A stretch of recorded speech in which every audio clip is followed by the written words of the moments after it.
Good morning, guys. Let's read today's good news. Harmful messages offenses added to online safety bill. I am happy with that. That's very good. Sending genuinely threatening or knowingly false messages are among new criminal offenses being added to proposed online safety laws. If passed, the government's online safety bill could see social networks fined 10% their global turnover if they fail to remove harmful content. Yeah, we have to protect ourselves and our children. The latest changes mean social networks will also have to proactively find and block harmful content.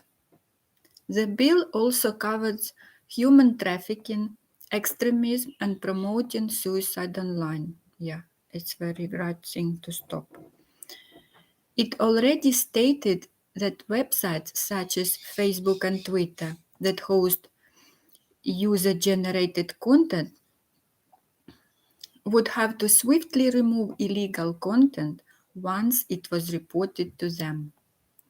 Now they will also have to put in place proactive measures to stop illegal activity. It's very good. Yeah.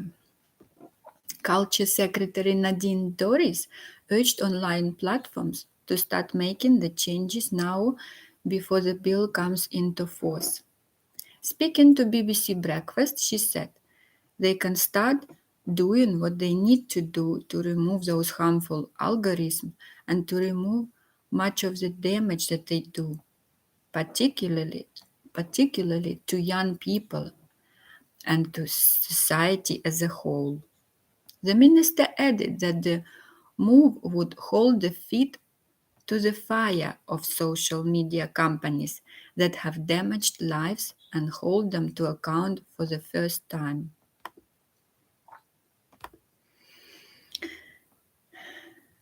Judy Thomas, whose daughter Frankie took her own life aged 15 in September 2018, said her school tablet and computer had been used to access distressing material in the hours and months before her death.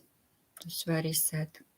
She told BBC Radio 4 Today's program back in January, February, March 2018, she'd been accessing school horrendous sites.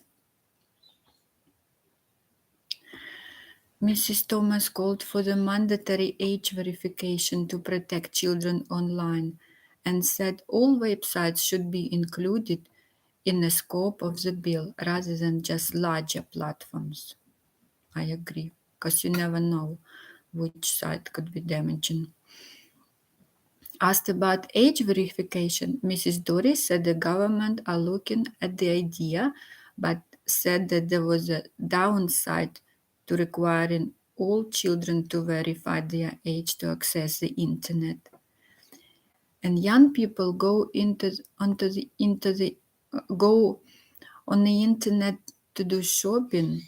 They shop, on clothes. Do we need to ensure that they verify their age when they are doing that? She added. The government confirmed that that offences have been added to the list of priority offences, which must be removed by platforms under the changes. Sorry. So, what must be removed? Revenge porn, hate crimes, fraud, sale of illegal drugs or weapons, promotion of or facilitation of suicide, people smuggling, sexual exploitation. Previously, companies were only forced to take down these posts after being reported, but will now be required to be proactive, preventing people from seeing them in the first place. The government said naming these offences also enables Ofcom, the proposed regulator, to take faster action. The changes come after three separate parliamentary committees reports warned that the bill requires strengthening and more clarity for technical firms. New crime offenses. In addition, 3 new criminal offenses have been added to the bill. Sending genuinely threatening communications such as threat of rape, kill, or cause financial harm would become a criminal offense. It would also include coercive and controlling behavior as well as online stalking. Being found guilty could result in a 5-year prison term, God forbid. Sending communications designed to cause harm when a context was taken into account would also become an offense. The government gave an example of a domestic abuser sending an ex-partner a photograph of their front door to frighten them. Offensive content with no intent to cause serious distress would not be illegal. If there is no intent, won't be illegal. This offense would cover false communications deliberately sent to inflict harm, such as hoax bomb threat. The government said the bill would not prohibit misinformation as long as those spreading it were unaware that what they were saying was false. So if you're not unaware it was false, you won't be charged with misinformation if you didn't know. What is noise? It gave the example of a social media post encouraging people to inject themselves with antiseptic as a fake coronavirus cure. False. What's this noise?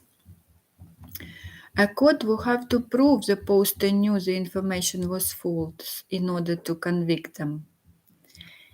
These aspects of the new bill would replace parts of the previous legislation, such as Communications Act and Malicious Communication Act, which were passed before the dawn of social media. If you or someone know, if you are feeling emotionally distressed, information on where you can go to support is available on BBC Action line here. If you need support. It's good news. I think we need to protect ourselves and our children. We always should be respectful, talking online, communicating, not hurting each other's feelings. Like we could have different opinions, but express them with respect. I agree with that. Have a lovely day. Здесь речь о том, что нужно защитить всех нас и наших детей от негативного влияния онлайн, разных комментариев, хейта, угроз. Поэтому мы все должны объединиться и работать вместе, чтобы у нас был мир лучше и счастливее. Всем счастливенько. Пока. До новых встреч.